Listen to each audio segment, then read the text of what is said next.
Hidroaviones.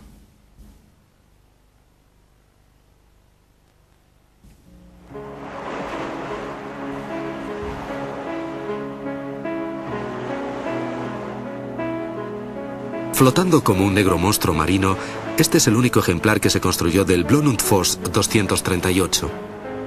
Un gigante notable en muchos aspectos, principalmente porque fue el mayor hidroavión alemán de la guerra y en aquel momento el hidroavión más grande del mundo. Representaba la cima de la perfección para sus fabricantes. Si la guerra no hubiera terminado cuando lo hizo, el Tercer Reich podría haber lanzado cientos de esos enormes aviones sobre el cielo de territorio aliado e incluso podría haber alargado el azote de la guerra hasta las seguras costas de América del Norte.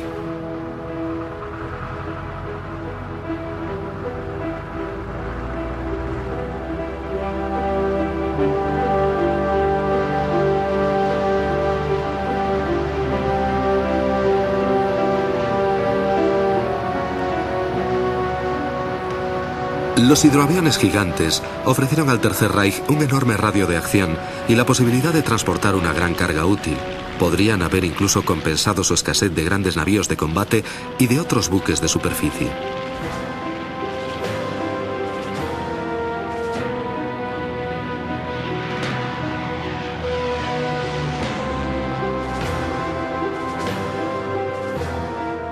Trabajando en coordinación con los submarinos para abastecerles de combustible, hidroaviones como el enorme 238 y su primo más pequeño, el 222 Viking, hubieran podido incluso llegar a las costas de Estados Unidos en misiones de bombardeo, elevando la moral, tan necesitada ya por entonces, de los que se encontraban en la retaguardia. El 238 nunca llegó a América, pero sí lo hizo otro mastodóntico hidroavión alemán 15 años antes. En 1929, el Dornier Do-10 era el avión más grande del mundo. El proyecto favorito del profesor Cornelius Dornier tenía 12 imponentes motores, 6 tractores y 6 impulsores. Los mecánicos accedían a ellos a través de unos pasadizos situados dentro de las inmensas alas. La supervisión y sincronización de los motores era una función más propia de mecánico naval y un trabajo muy exigente que requería varios hombres.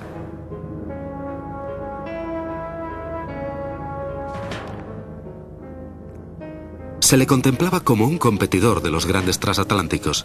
Era otra forma de ir regularmente de un país a otro para los viajeros acomodados, observando el mundo por encima del mar en lugar de sobre él.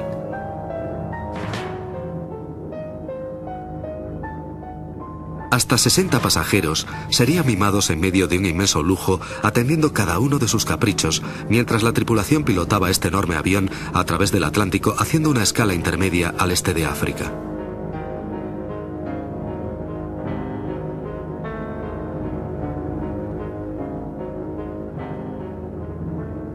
Antes de que Cornelius Dornier consolidara su reputación con aviones convencionales, trabajó en la compañía de dirigibles Zeppelin, que más adelante construyó el Hindenburg, un dirigible que transportaría el mismo número de pasajeros, pero mucho más lentamente 7 años después.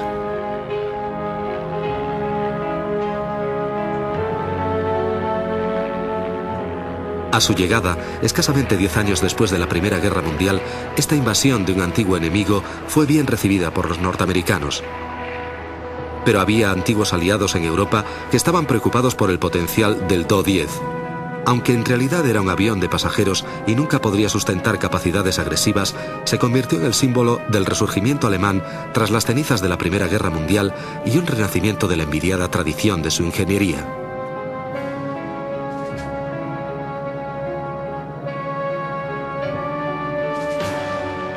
Algunos incluso especularon que si 60 personas podían volar a través del Atlántico con lujo asiático, entonces quizá varios cientos podrían hacerlo en condiciones más austeras. Y posiblemente eso podría tener aplicaciones militares. Otra invasión pacífica de las costas americanas ocurrió en 1931. Esta vez fueron los italianos, llegando con una flota de catamaranes volantes, quienes demostraron nuevamente que el Atlántico podía ser cruzado usando una ruta similar a la de los alemanes. 2 años después repitieron su hazaña, pero esta vez llegando desde el norte. Naturalmente las dos eran misiones de buena voluntad. Después de todo, Italia había sido aliada de Norteamérica en la Primera Guerra Mundial.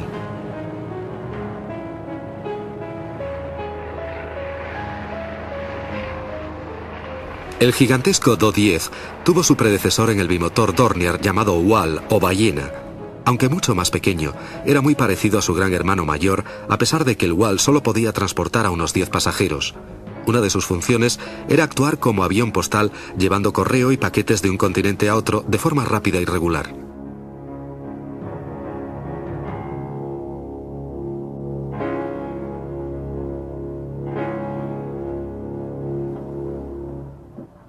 El Wal fue diseñado inmediatamente después de la Primera Guerra Mundial, pero debido al Tratado de Versalles nunca se completó. De hecho, fue una compañía italiana que trabajaba asociada a Dornier la que acabó el primer Wal en 1923. Más tarde, fue construido en Alemania y también en Japón, Holanda y España, que lo utilizó en el famoso raid de Ramón Franco, el Plus Ultra. Fueron fabricados más de 300 de esos formidables hidroaviones en canoas antes de que cesara su producción a mediados de los años 30. Algunos, como el que vemos partir del este de África, fueron los pioneros del correo aéreo transatlántico a Brasil. Claro que un avión de su tamaño nunca tuvo ni el alcance del Do-10 ni la seguridad de los 12 motores. Sin embargo, se arriesgaron volando hacia América del Sur, amerizando para repostar combustible de barcos cisternas situados en medio del Atlántico. Estos barcos eran construidos especialmente como soporte de las misiones transatlánticas de los Wal. Los pilotos se referían a estas paradas como el doble repostaje. Mientras se llenaban los tanques del Wal, la tripulación también tomaba algo fuerte.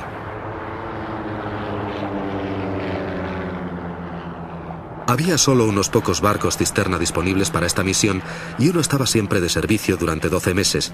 Eran una pequeña mancha en el vasto océano.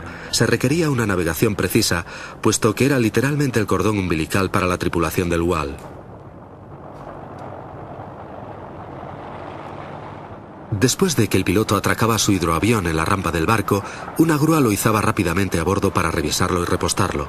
Es interesante resaltar que su conexión con la marina era tan fuerte que a los Wal de diferentes tamaños se les denominaba por su tonelaje. Este es un modelo de 10 toneladas, el mayor que se construyó.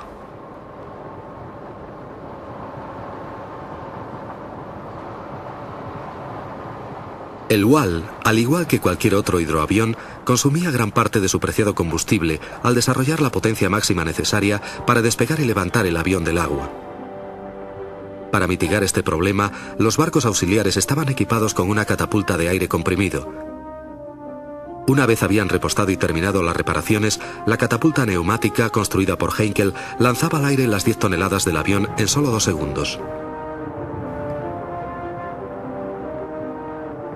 En 1934, Lufthansa operaba regularmente a lo largo del Atlántico Sur. El sindicato Cóndor, tal como se le denominaba, fue el primero en abrir el continente entero para los europeos. Durante esa época, utilizó 5 hidroaviones y 2 barcos cisterna.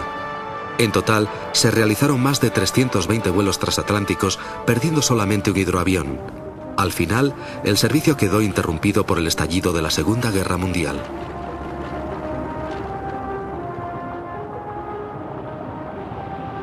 Aparte de ofrecer un eficiente servicio postal transatlántico, se demostró que también era posible que los hidroaviones enlazaran con pequeños barcos auxiliares en medio del Atlántico, doblando así la autonomía potencial del avión. El primo hermano del hidrocanoa es el hidroplano. A veces, a un avión convencional terrestre como este Junkers Ju-52 de transporte, se le cambiaba simplemente el tren de aterrizaje por 2 flotadores para operarlo desde el mar. En los días anteriores a la guerra, cuando la mayoría de las pocas pistas existentes no eran más que campos de hierba, la suave superficie sin límites del agua en calma proporcionaba una alternativa adecuada para las ciudades con buenos puertos.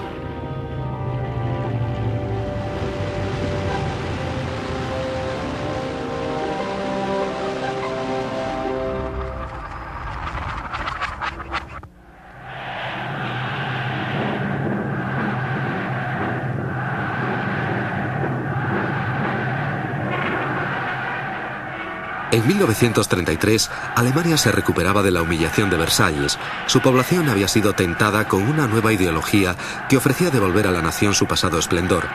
Pero el precio fue la subordinación total a un hombre y al partido que él regía.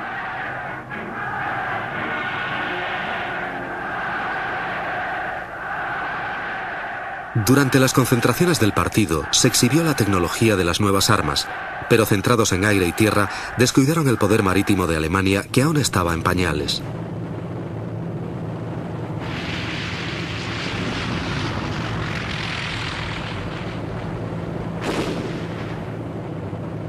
Los italianos sí tenían una armada importante y ya habían desarrollado hidroaviones para el reconocimiento marítimo de apoyo a su flota.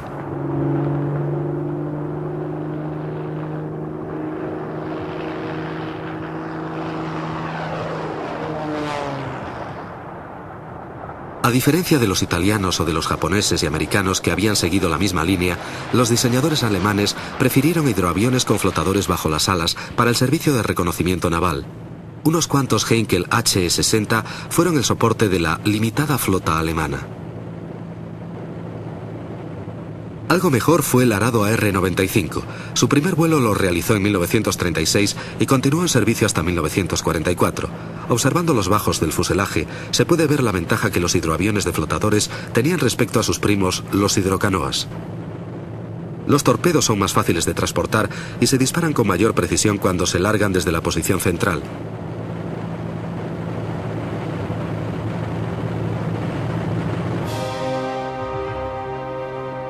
Aviones como el AR-95 se podían adaptar rápidamente para el lanzamiento de los torpedos, añadiendo el soporte y el sistema de eyección.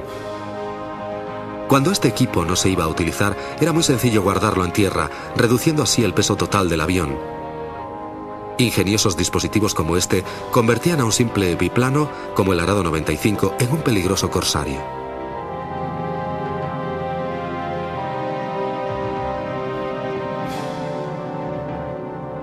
El siguiente paso era cargar el torpedo de 700 kilos. El 95 podía llevar una gran variedad de armamentos, incluyendo bombas, cargas de profundidad y minas. La carga útil total era pequeña comparada con otros aviones, pero un proyectil bien colocado podía ocasionar más daño que muchos fallando el blanco.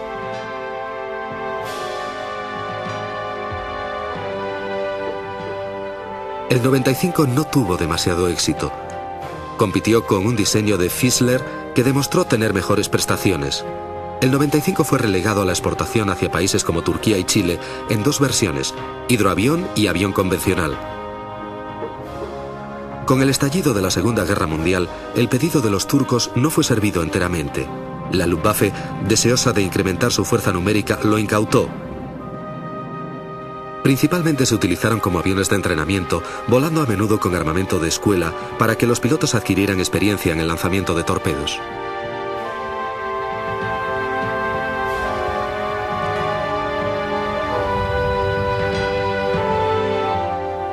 Algunos 95 alcanzaron a tener una actuación bélica limitada, patrullando las zonas costeras del Mar Báltico, esforzándose en asegurar el dominio alemán en la región.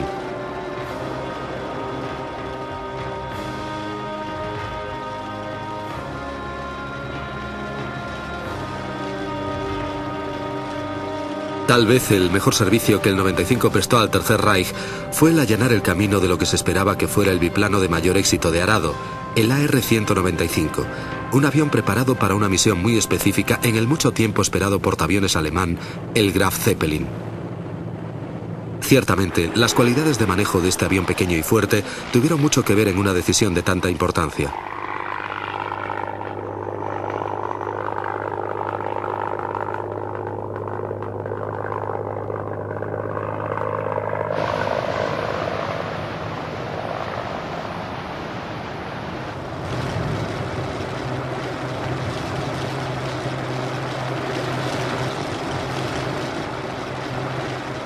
Si el biplano de Arado de la primera época no tuvo éxito, su primer monoplano, diseñado para desempeñar casi la misma misión, ciertamente lo tuvo. El 196 adoptó muchas de las características del 195 y se probó al principio con diferentes configuraciones, incluyendo una con un solo flotador que sostenía el avión desde la posición central, con la ayuda adicional de dos pequeños flotadores en las alas para mantener la estabilidad.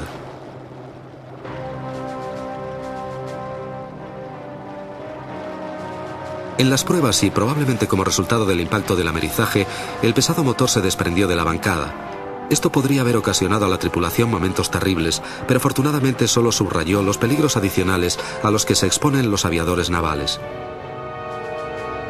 Estos hombres tienen poco tiempo para pensar y escasamente el suficiente para reaccionar.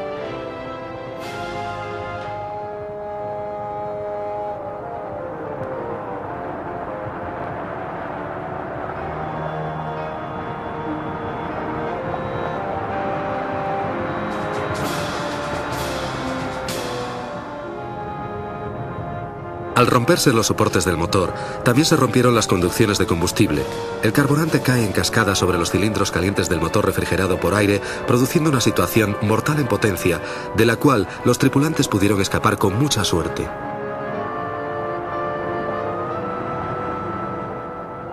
Los fallos son frecuentes en el amerizaje.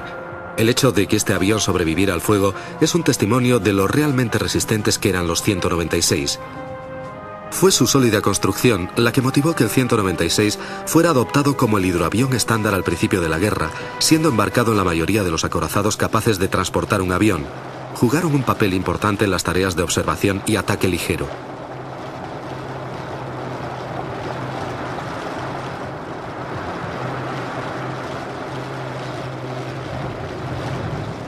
Cuando cesó la producción, más de 400 196 habían sido construidos.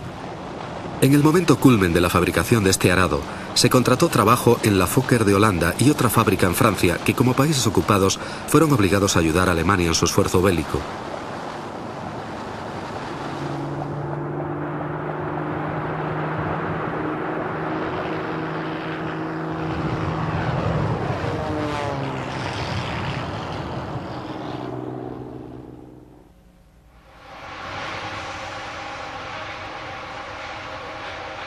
Durante la época que precedió al estallido de la guerra, Alemania se había concentrado enormemente en el desarrollo de la flota de submarinos. Los legendarios U-Boot, que patrullarían más tarde el Atlántico, devastando las líneas de abastecimiento británicas con América. Fue un intento de someter a las islas mediante el hambre, algo que estuvo a punto de ocurrir.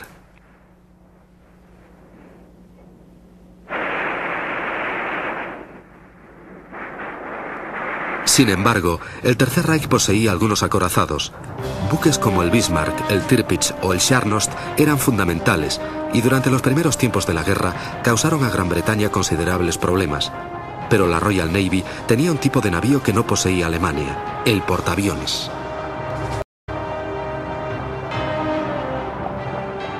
En realidad, Alemania había encargado uno que se hubiera llamado Zeppelin, y en 1937 incluso transformó el vapor Griffin en banco de pruebas.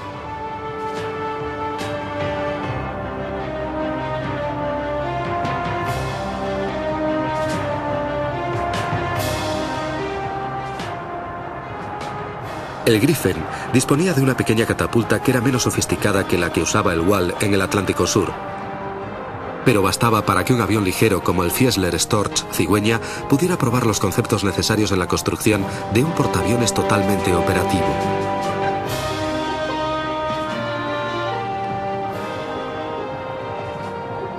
De forma gradual, la catapulta se tensa cuando el avión es remolcado hacia atrás mediante un cable en la cola. Cuando está totalmente tensada y el piloto tiene las suficientes revoluciones, la catapulta se suelta lanzando al aire a la pequeña cigüeña. Física elemental, pero muy necesaria para una nación que a finales de los 30 carecía de experiencia previa en portaaviones y con enormes deseos de poseer uno.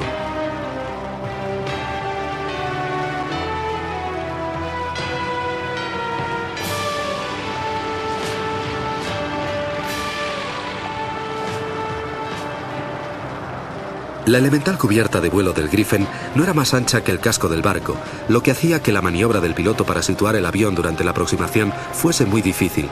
Observen lo cerca que la rueda izquierda queda del borde de cubierta.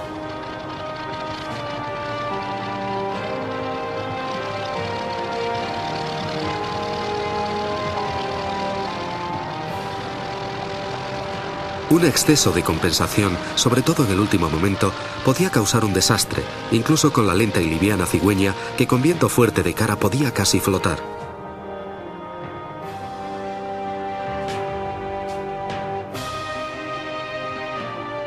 Los límites de este tipo de pruebas estaban restringidos por la anchura de la cubierta. Se dispusieron fondos para ampliar la cubierta de vuelo del Griffin, al menos lo suficiente para dar al piloto un margen de error durante los aterrizajes con fuerte mar. Una especie de inversión dadas las circunstancias.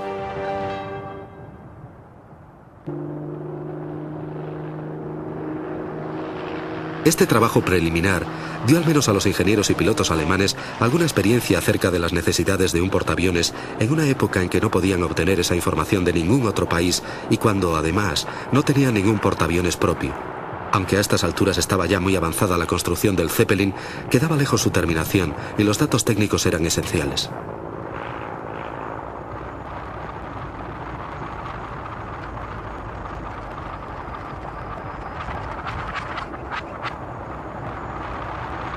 Con todo, los aterrizajes forzosos en el mar eran inevitables, así que los ingenieros alemanes estudiaron la forma de que los aviones y sus pilotos pudieran sobrevivir a tales incidentes.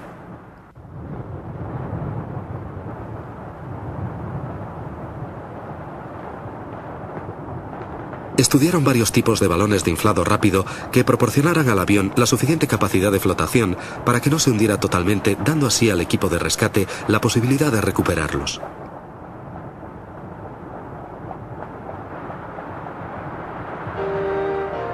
Estos balones estaban estratégicamente colocados respecto al centro de gravedad del avión y podían ser hinchados en cuestión de segundos después de que el avión hubiera caído al agua. También se probaron equipos similares para la seguridad de la tripulación.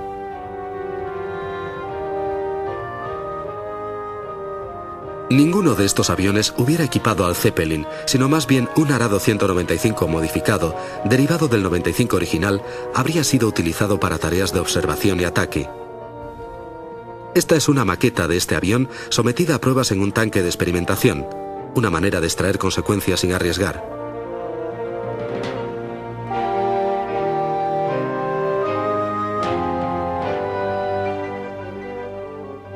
Sucedió que el Zeppelin, aunque terminado, nunca llegó a ser puesto en servicio y jamás abandonó el Báltico. Al final de la guerra, los rusos lo apresaron y lo remolcaron hacia un puerto soviético. Un triste destino para el que fue el orgullo de la Marina alemana. Se hundió antes de llegar sin haber combatido nunca.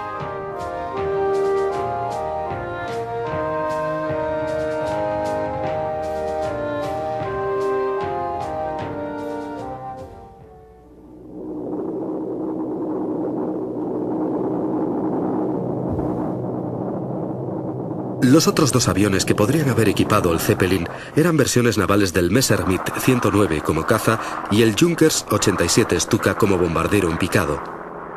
Ambos hubieran sido dotados con ganchos de frenado para la cubierta del portaaviones.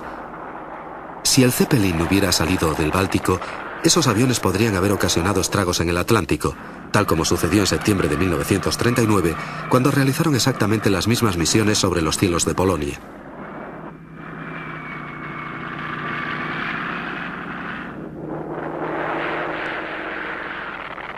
A medida que la guerra progresaba en el frente del Este, un país tras otro iban cayendo ante lo que parecía el imparable avance nazi.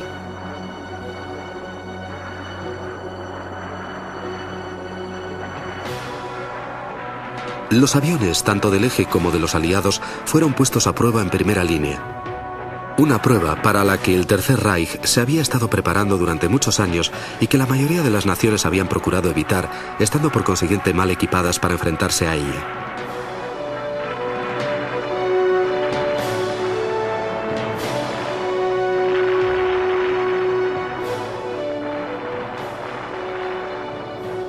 Los aviones de primera línea no eran los únicos a disposición de la Luftwaffe. Modelos más antiguos aún podían ser perfectamente utilizados y eso se aplicaba igualmente a los hidroaviones. Era solo cuestión de encontrarles una misión que se ciñera a sus limitaciones. Este es un antiguo modelo de Heinkel 59 utilizado en España. Aún estaba en servicio al principio de la guerra y se usaba básicamente para misiones de patrulla. Modelos posteriores como el Dornier 18, un descendiente directo del Wal, iban a engrosar pronto las líneas del frente. Tenían un radio de acción mucho mayor, más velocidad y eran más fiables. Generalmente fueron utilizados para labores de observación, vigilando a mediados de 1941 a los convoyes aliados en su camino hacia Rusia.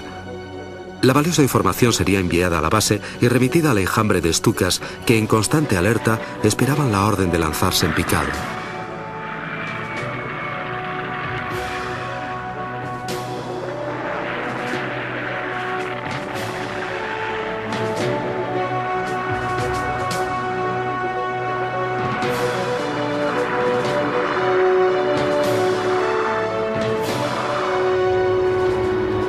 Desde las bases de Noruega, los pilotos de Stuka se precipitaban sobre el Mar del Norte, cortando las líneas de abastecimiento que tan necesarias eran para la supervivencia de los soviéticos. En el verano de 1941 fueron casi diezmados por la Operación Barbarossa, el ataque sorpresa de Hitler.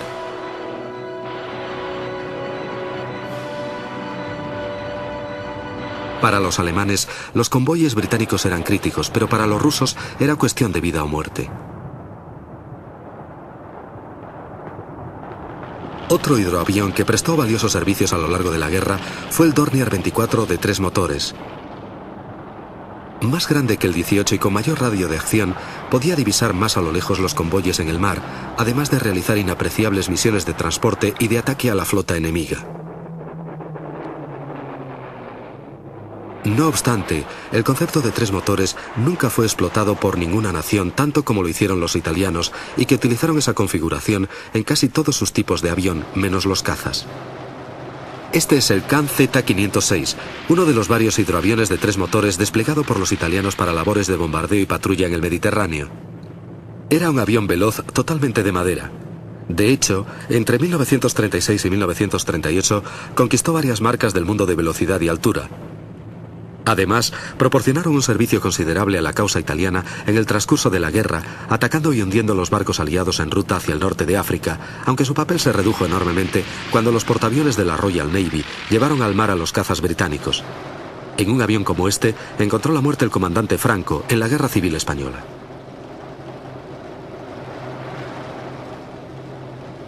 Aunque la rutina bélica es desagradable en cualquier entorno, también es cierto que las tripulaciones italianas que operaban desde bases en el Mediterráneo estaban muy bien instaladas.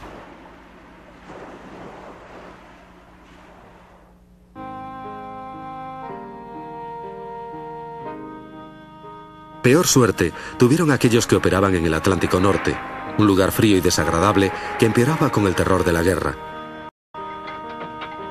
Para los mercantes aliados desde 1940 en adelante, el terror eran los U-Boot alemanes, un arma tremendamente efectiva contra ellos. En un momento dado, el único problema de sus tripulaciones era escoger blancos suficientemente interesantes.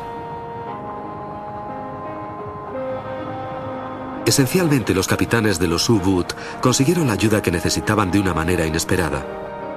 Un avión de pasajeros alemán anterior a la guerra, diseñado para volar sobre el Atlántico y transportar lujosamente a los pasajeros, fue rápidamente requisado para fines bélicos. Se necesitaba un avión con 4 motores y de gran radio de acción para patrullar en solitario por el Atlántico Norte.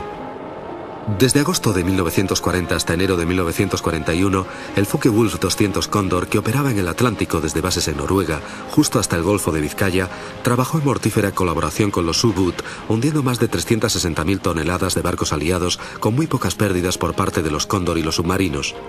No está nada mal para un avión que fue diseñado para transportar a 26 pasajeros con rapidez y seguridad. Si no hubiera sido por la llegada de los cazas británicos de largo alcance, como el Mosquito o el Beaufighter, la combinación del Cóndor y los U-Boot podía haber causado la rendición de Gran Bretaña.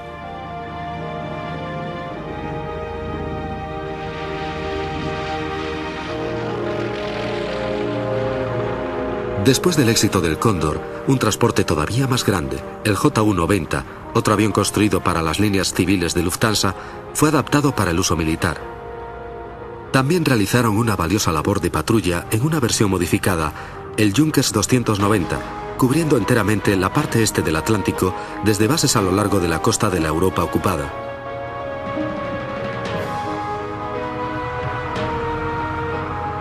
La versión militar operó desde 1943 en adelante, ofreciendo a la tripulación un grado razonable de protección. Llevaba varias torretas de ametralladoras distribuidas por el fuselaje. Las versiones posteriores tenían un puesto de ametralladora en la cola, algo bastante raro en los aviones alemanes.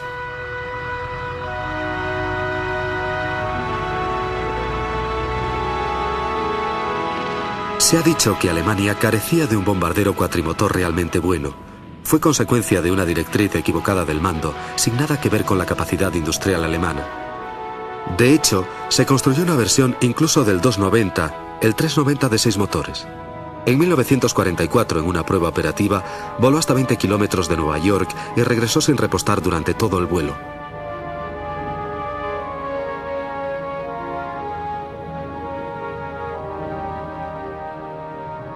Aunque los U-Boot alemanes tenían el apoyo de las patrullas de largo alcance, perdieron sin embargo la batalla del Atlántico y paradójicamente se debió en parte a otro bombardero de largo radio de acción, el B-24 americano. Este avión destruía a los submarinos con cargas de profundidad, hundiéndolos más rápidamente de lo que podían ser reemplazados. Hasta que los aliados construyeron aviones como el B-24 y portaaviones de escolta, los submarinos alemanes eran los reyes de las oscuras y frías aguas del Atlántico. Enviaron al fondo millones de toneladas de barcos enemigos y casi inmovilizaron a los aliados. La batalla de Inglaterra puede que salvara a Inglaterra de la Luftwaffe, pero la batalla del Atlántico estuvo casi siempre ganada por los submarinos alemanes.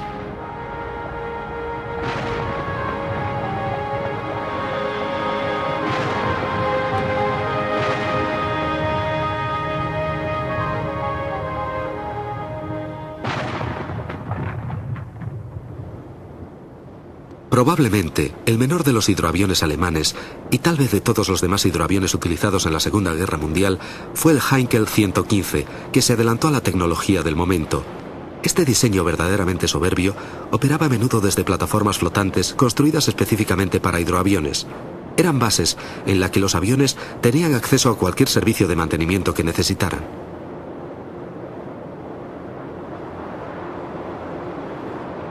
La base disponía de grandes carros que podían transportar a los hidroaviones mar adentro antes de soltarlos. Esto evitaba el procedimiento alternativo de lanzarlos desde tierra firme, un proceso muy largo que ocupaba a muchas personas y acarreaba sus riesgos. Estas instalaciones demostraban el interés de la Wehrmacht en los programas de aviones navales e hidroaviones. El compromiso fue más allá de las máquinas. También se dieron cuenta de lo diferentes que serían las necesidades de los aviadores que las volasen. Por ese motivo, el proceso de selección de la tripulación era más riguroso y exigente que para las tripulaciones de aviones con base en tierra.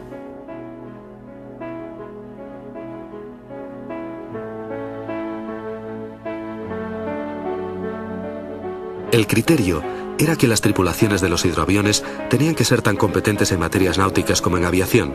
Se les exigía maestría tanto en viejas como en nuevas disciplinas.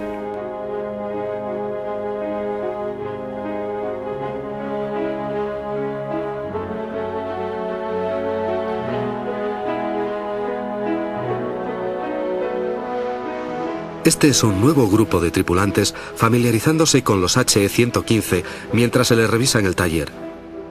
También era necesario que los fabricantes de este avión fueran expertos en la construcción naval y aérea. La calidad de estos aviones fue siempre durante toda la guerra de muy alto nivel.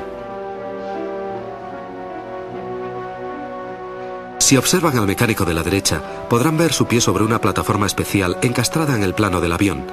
Algo de vital importancia si el avión tenía que ser reparado en el mar y por contra sin interés en un avión con base en tierra. Había otras muchas diferencias entre los hidroaviones y los aviones terrestres, lo que suponía un esfuerzo añadido para aquellos que los reparaban y volaban.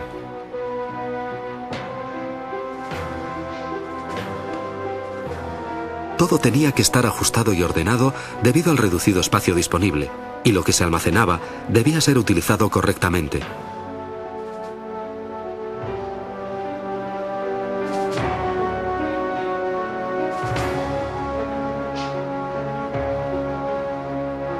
Existían paralelismos entre la vida de las tripulaciones de los hidroaviones de largo alcance como el Heinkel 115, que realizaban su labor volando sobre el mar, y el estilo de vida de los tripulantes de submarinos, que pasaban gran parte del tiempo bajo el mar.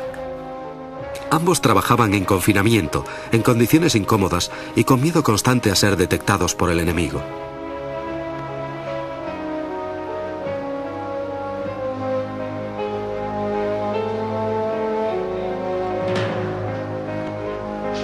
Las exigencias de mantenimiento de ambas máquinas eran considerables. Un error o desacierto en ambos casos podía producir resultados catastróficos.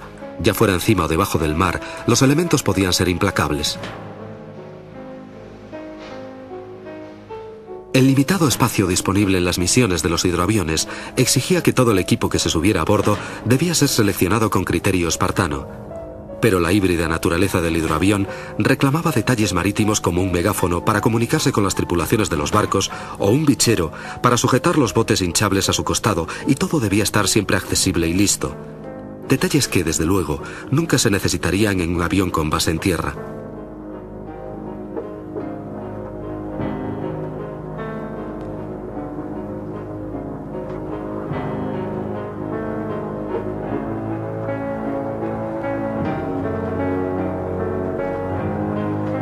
Para los equipos que no eran necesarios en vuelo, existía una bodega de almacenamiento en el encastre de cada plano.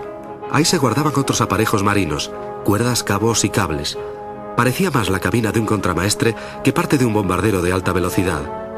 De hecho, estas tripulaciones de la Luftwaffe eran considerados una raza aparte, ya que tenían que hacer frente a la nueva tecnología aérea y a las viejas exigencias del mar.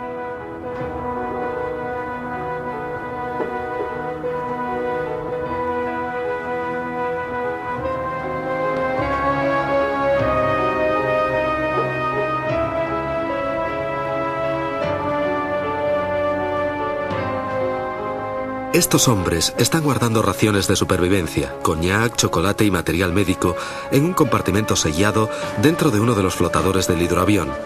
En caso de accidente, los flotadores, robustos y herméticos, tenían posibilidades de no hundirse y para los náufragos su inapreciable contenido podía ser la salvación. Una idea inteligente por parte de sus diseñadores que no olvidaban la crueldad del mar.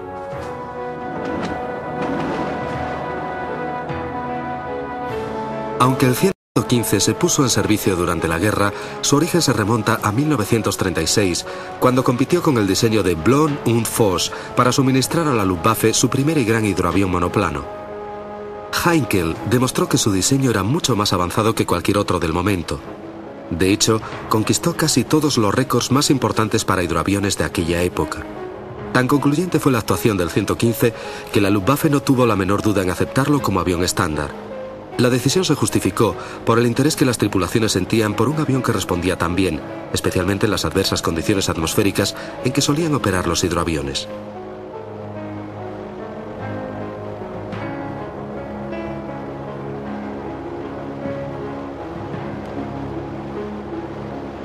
No todas las bases de U-Boot alemanas tenían plataformas para izar el avión del agua y devolverle a ella cuando fuera necesario. Otra forma de botar los hidroaviones desde la orilla era sencillamente deslizarlos por una rampa de cemento que se adentraba en el agua. Un proceso simple pero efectivo que permitía al avión estar operativo un periodo de tiempo bastante corto, algo importante, dado que las misiones de rescate y ataque a menudo surgían de improviso.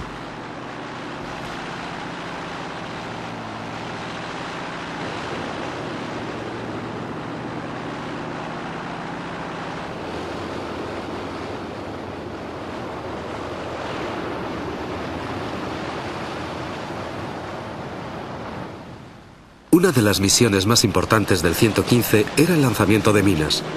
Volaban frecuentemente a la entrada de los puertos enemigos y sobre las rutas más utilizadas por sus barcos soltaban sus cargas al amparo de la noche. Las precauciones que debieron tomar los aliados para evitar los daños de las minas inmovilizaron miles de horas de trabajo, recursos y una parte de su flota costera.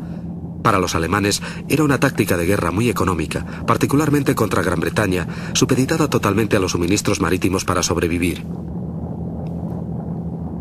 Tal vez la evidencia del éxito del 115 se puede comprobar por el hecho de que en 1942, con casi 500 aviones construidos, la cadena de producción fue cerrada para concentrarse en otros aviones.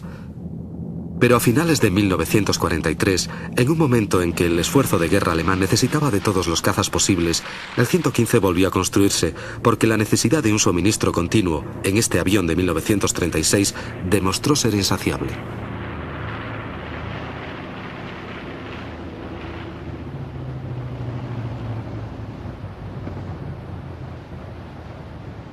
Otro avión que voló en misiones parecidas a las del 115 fue el trimotor Ballon und Force 138. Más que un hidroavión, era un buque volante, con un casco de corta longitud rematado por una cola doble. El 138 era considerado por sus pilotos como un avión más bien difícil de volar y sobre todo con mala visión para el amerizaje.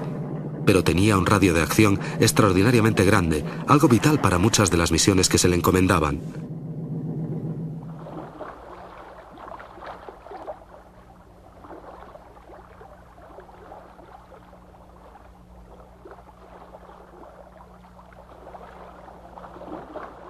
Este 138 tiene instalado un cohete de asistencia al despegue debajo de cada plano. Hacia el final de la guerra se llevaron a cabo experimentos de esta índole en un intento de acortar el despegue de los aviones pesados. A estos hidroaviones se les prestaba una especial atención porque necesitaban largas carreras de despegue y les afectaba mucho las condiciones del agua. En el despegue, Todos los motores del avión ruedan a máxima potencia y queman más combustible por minuto que en cualquier otra fase del vuelo. Por eso, si se prolongaba se reduciría el combustible disponible y se podía comprometer la misión.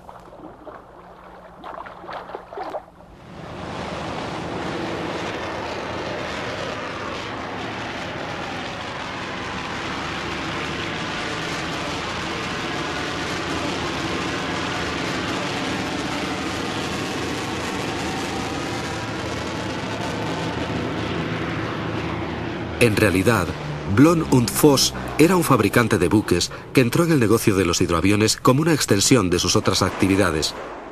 Por ello no es de extrañar que también construyeran el hidroavión más grande que entró en servicio en la Segunda Guerra Mundial. Era el Bv-222, propulsado por 6 grandes motores radiales y se le llamó Viking.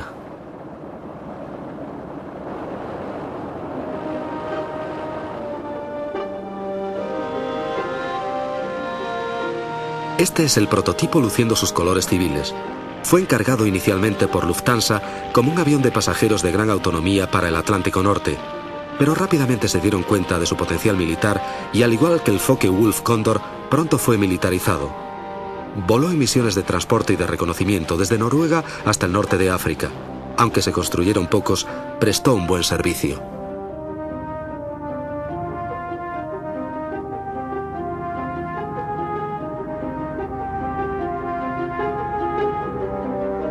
Debido a sus 6 motores, llevaba 2 mecánicos de vuelo. El primero se sentaba entre los 2 pilotos y ajustaba los mandos de gases. El otro estaba sentado detrás de ellos ante una consola de indicadores que proporcionaba toda la información necesaria sobre el funcionamiento de cada motor.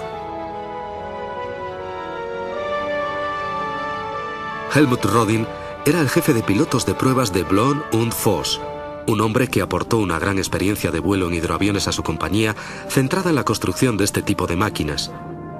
También revisaba la transformación de los proyectos civiles al ámbito militar.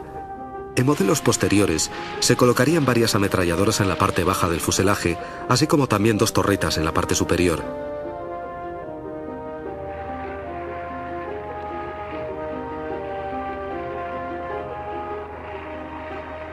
A pesar de este fuego defensivo, los Viking eran frecuentemente escoltados por cazas, ya que la Luftwaffe no quería correr riesgos con un avión del tamaño del 222 y la enorme carga que transportaba.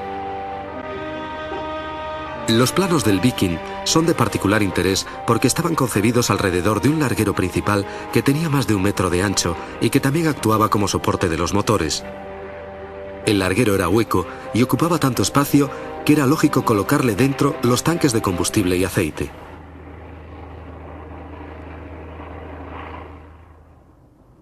A pesar de ser tan grande el Viking, hubo otro hidroavión aún mayor construido por Blohm & Voss durante los años de la guerra. Era el modelo 238. Utilizaba muchas de las características del 222, pero era 7 metros más largo. Realmente era mayor en casi todas sus dimensiones. El fabricar un avión de ese tamaño era un riesgo tan grande que Blohm & Voss construyó primero un avión a 1/4 de escala para estudiar su comportamiento.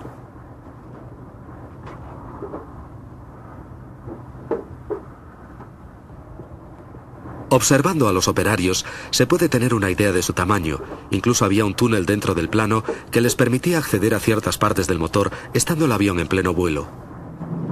Desde algunos ángulos, el 238 parecía en realidad uno de los muchos buques construidos por Blohm & Voss. Solamente se construyó uno y se invirtieron 14 meses y 600.000 horas de mano de obra para acabarlo. También se fabricaron los útiles que hubieran sido necesarios para la producción en serie que Blohm & Voss había previsto. Si el avión hubiera sido construido en serie, se calculaba que se podría acabar el casco en unas 8 semanas. Así, quizás, cientos de estos aviones con sus 6 motores diésel hubieran estado disponibles si la guerra hubiera continuado.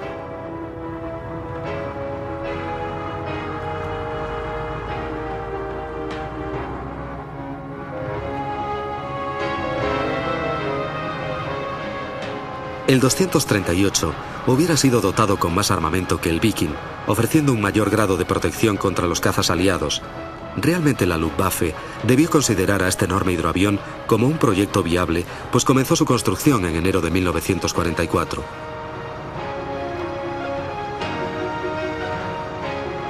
Cuando en marzo de 1945 el avión se terminó de construir, la guerra estaba virtualmente perdida, quedando el único ejemplar del 238 como un ejemplar patético. El hidroavión más grande de la Segunda Guerra Mundial acabó sus días bajo el fuego de las ametralladoras de los Mustang aliados. Fue destruido solo 4 días antes de que acabara oficialmente la guerra. Bajo cualquier punto de vista, fue un gran logro de la ingeniería, construido durante una época de dramática escasez de materiales, mientras Alemania era bombardeada día y noche, demuestra la gran capacidad del equipo de Blohm und Voss.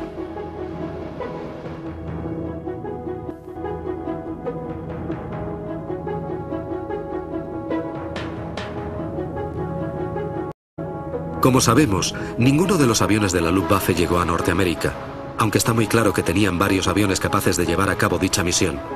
En la época en que entraron en servicio, la guerra había tomado otros derroteros y la propia Alemania necesitaba aviones defensivos más que de ataque. Es una pregunta sin respuesta, pero uno se cuestiona qué hubiera sucedido si los alemanes hubieran dedicado más recursos de su maquinaria bélica al desarrollo de aviones convencionales pero grandes como el 238, que hubieran podido trasladar el conflicto al suelo americano a través del Atlántico.